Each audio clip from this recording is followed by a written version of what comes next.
Welcome everyone to EB1 Racing. We are back at Oulton Park, but this time it's a very chilly but surprisingly sunny Oulton Park, because early this morning there was not a ray of sunshine and it was absolutely freezing with 6 degrees temperature. However, the sun is out, but as you can see at the back, the EB1 Racing setup, half is open, half is zipped up because it's so cold that tyres and everything is getting really cold, so they've kind of zipped it down. Now Alex Mann is here with his Triumph 660, who is racing for EB1 Racing in the Sportbike Championship, in this amazing British Superbike Championship. And we are here for qualifying today. Tomorrow is a race day, so we need to get today absolutely spot on, so we are at a good position tomorrow for the race. However, first things first, I must tell you about testing, not the one from a week ago. That was a full vlog, and if you haven't watched that, make sure please do watch it. That was a detailed vlog about the testing day, which was a week ago at Oulton Park. Now, yesterday was another testing day, which was pre-qualifying, pre-race day, you can say, and that was a bit topsy-turvy, wasn't really perfect for Alex, and I'm going to get Alex on the mic and he will explain everything to you what happened yesterday in FP1 and FP2. But before I show you all that, let me show you some beautiful parts of this circuit and also this stunning EB1 setup with EB1 Racing.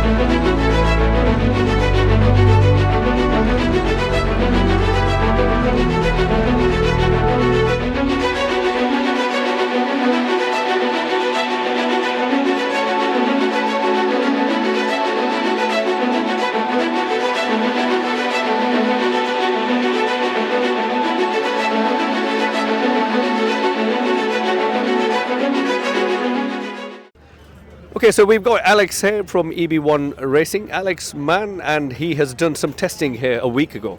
He's back again here for the race, but yesterday there was another testing day, which was a bit up and down for Alex. So Alex, can you tell me what happened yesterday in the first practice and then the second practice? Yeah, so the first practice, FP1, we knew would be a little bit more slower because the temperatures weren't as good as what we had in the test, and we had a few changes to make, well we had made, so I knew things would be different, but we did go out, fairly strong at the start. Unfortunately, a goose in the track cut the session short for about 3 or 4 minutes, so we sat in pit lane, went back out, and we wanted to time it with a group I wanted to be in, and we sort of timed that right, but unfortunately the tank we crashed at testing, yes, we had to replace, and it had the new blue foam in it. Okay. So I think that absorbed a bit more fuel than we thought, and I ended up running out of fuel. Lovely. And why, for the viewers, why do we have the foam in the tank itself? You're asking the wrong man, really. He's asking a mechanic. I think it's so when you crash. It doesn't go up in flames. That's what I think it is. So it is definitely. What was the situation with practice 2? We made more changes and built on what we did in FP1, because what short laps I did have in FP1, I was starting to feel good. In FP2, we went out quite strong, straight out of the box, but I just wanted a bit of a tow. So I pitted, came back in, went back out where I wanted to be, came into Britain's. Unfortunately, I was stood up by another rider as he overcut the corner, which is no big deal. You just go straight on for the 3 ride. They've got little plastic barriers. Yep.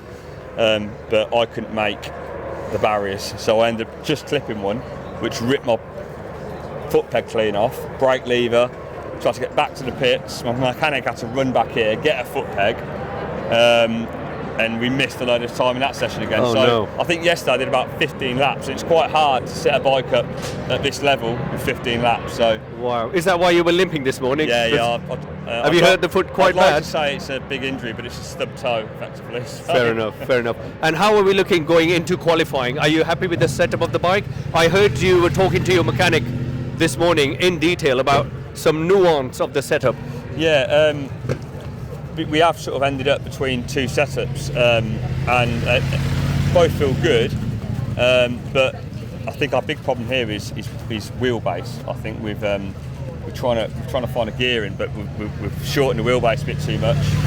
And in that last session, while I was faster through certain sections, I ended up losing a bit more time in others because it just made it all a bit too lively. Okay. I know they're only a small bike with not a lot of power, but this place it throws you around a bit. So, but yeah, I think we've found somewhere we need to be by mixing, my feedback, data on the bike. So I think we found something. Lovely. Well, that was some detailed information about practice and pre-qualifying from Alex Mann himself. So let's see how qualifying goes. All the best to Alex. I hope that goes really well for you. And tomorrow, which is a lovely bank holiday Monday, is racing. So I hope he qualifies well today so he can give it some tomorrow.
Okay, welcome back everyone. It's time for qualifying. Let me show you something though, which is worrying me big time, but I have not told this to Alex.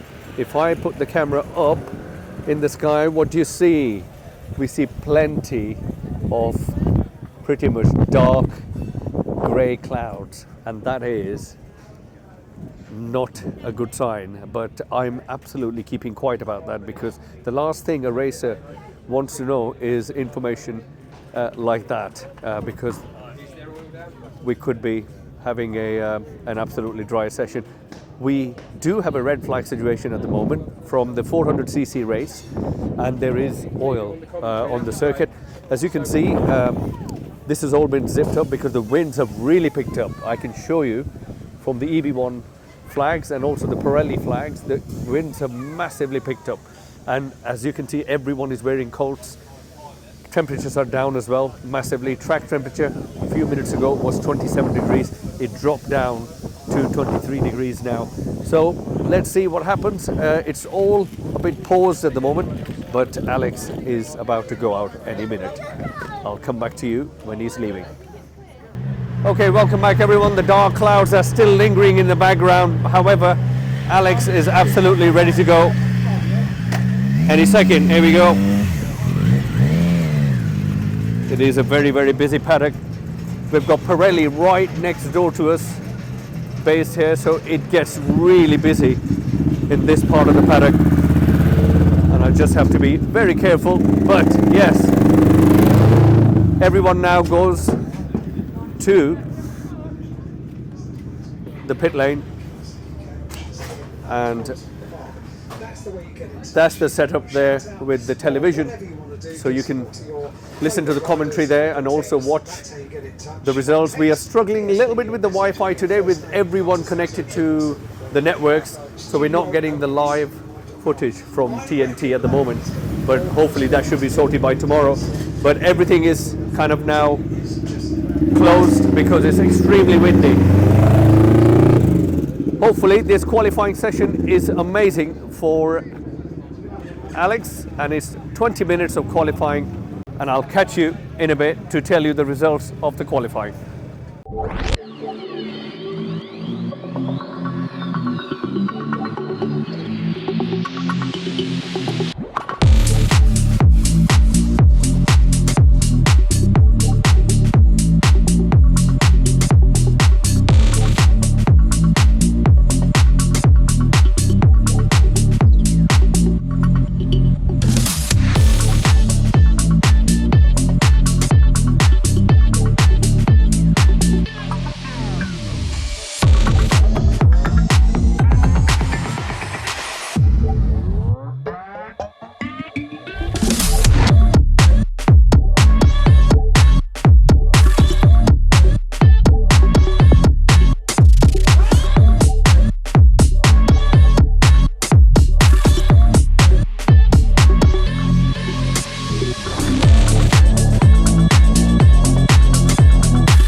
Okay, welcome back, guys. A little bit of mid-qualifying report. I did go out to see Alex on track, and he was going absolutely fine. But then he came into the pits, which I didn't understand. So I've come back to check the TV screens to see. By the way, before I show you the TV screen, it is massively windy. We've zipped up everything, but as you can see, everything is moving big time. It's really, really windy out there, which I really feel sorry for. I mean, look at the TV. The TV is moving all over the place.